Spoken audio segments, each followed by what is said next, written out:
우리나라 기술력 세계 최고 수준이잖아요. 그런데 이상하게 결과는 항상 좀 늦어요. 왜 그럴까요? 오늘 바로 그 역설의 근본 원인을 한번 파헤쳐 보겠습니다. 자, 이 두 사진을 한번 보세요. 이게 지금 현실을 딱 보여주는 겁니다. 한쪽은 진짜 세계를 선도하는 최첨단 기술인데 다른 한쪽은 그 기술의 발목을 꽉 잡고 있는 현실의 벽이죠. 바로 이 간극이 우리가 오늘 풀어야 할 숙제입니다. 그래서 오늘의 핵심 질문은 바로 이겁니다. 기술은 최고인데 왜 결과는 항상 늦는 걸까요? 도대체 뭐가 문제일까요? 보통 생각하는 그런 뻔한 이유 말고요. 진짜 문제의 본질을 한번 들여다보겠습니다. 자, 이건 확신해 두죠. 우리 기술력? 문제 전혀 없습니다. 세계 최고잖아요. 그럼 사람이 문제냐? 그것도 아니에요. 우리나라 엔지니어들, 현장 인력들 역량은 의심할 여지가 없죠. 네. 진짜 문제는 바로 구조예요, 구조. 그러니까 개별적인 기술이나 사람이 아니라 이 모든 걸 움직이는 시스템, 의사결정 방식이나 책임 소재가 애매한 바로 그 구조에 문제가 있다는 겁니다. 자, 그럼 이 구조라는 문제가 구체적으로 어떻게 나타나는지 실제 산업 사례들을 보면서 좀 더 깊게 들어가 볼게요. 첫 번째는 반도체입니다. 최첨단 공장 짓는 것도 중요하지만 어쩌면 그보다 더 중요한 게 바로 안정적인 전기 공급이에요. 전기가 말 그대로 생명줄인 거죠.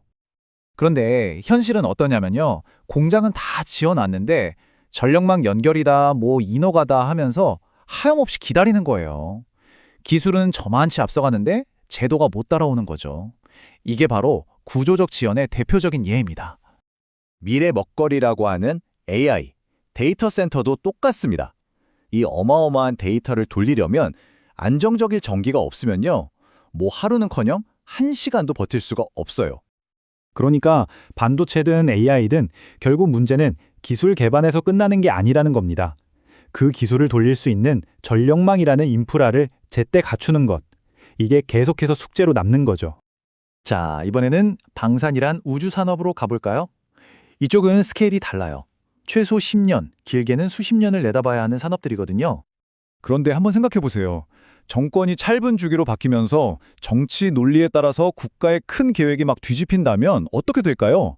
일관성이 깨질 때마다 시간은 시간대로, 돈은 돈대로 그냥 눈덩이처럼 불어나는 겁니다. 결국 정치적 불안정성이 산업의 가장 큰 리스크가 되어버리는 거죠. 자, 마지막으로 바이오 산업입니다.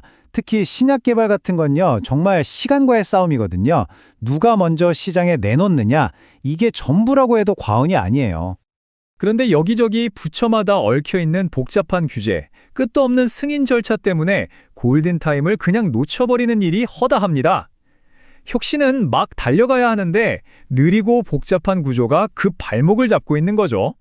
바로 이 문장이 핵심입니다. 산업은 서로 다르다. 그러나 고충은 놀랍도록 같다. 반도체, AI, 방산, 바이오 다 다른 분야 같지만 겪는 어려움의 본질은 소름 돋게 똑같다는 거예요. 이 구조적 문제의 공통적인 증상을 딱 3가지로 정리해 볼게요. 첫째, 결정은 늘 늦어진다. 둘째, 책임은 여기저기 흩어져서 결국 아무도 안 진다. 그리고 마지막으로 그 사이에서 가장 중요한 자원인 시간이 그냥 사라져버립니다.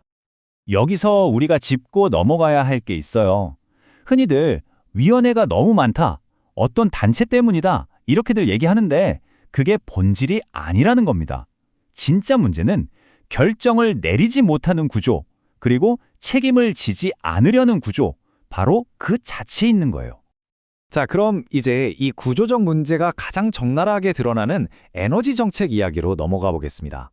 앞에서 봤듯이 반도체나 AI나 결국 모든 산업의 뿌리는 에너지니까요.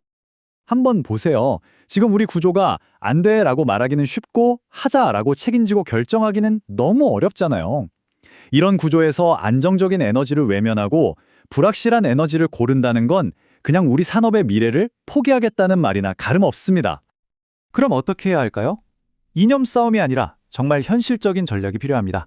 여기 보시는 것처럼요. 산업의 뼈대를 든든하게 받쳐줄 대형 원전, 그리고 미래 기술과 유연한 수요에 대응할 SMR, 즉 소형 모듈 원전, 마지막으로 이 전환 과정에서 정전이 일어나지 않도록 완충제 역할을 해줄 화석 에너지까지. 이 조합이 필요한 거죠. 다시 한번 말씀드리지만 이건 어떤 에너지가 좋고 나쁘고 그런 이념의 문제가 절대 아닙니다. 우리 산업의 경쟁력을 지키기 위한 필수 조건에 대한 이야기예요. 자, 이제 결론입니다.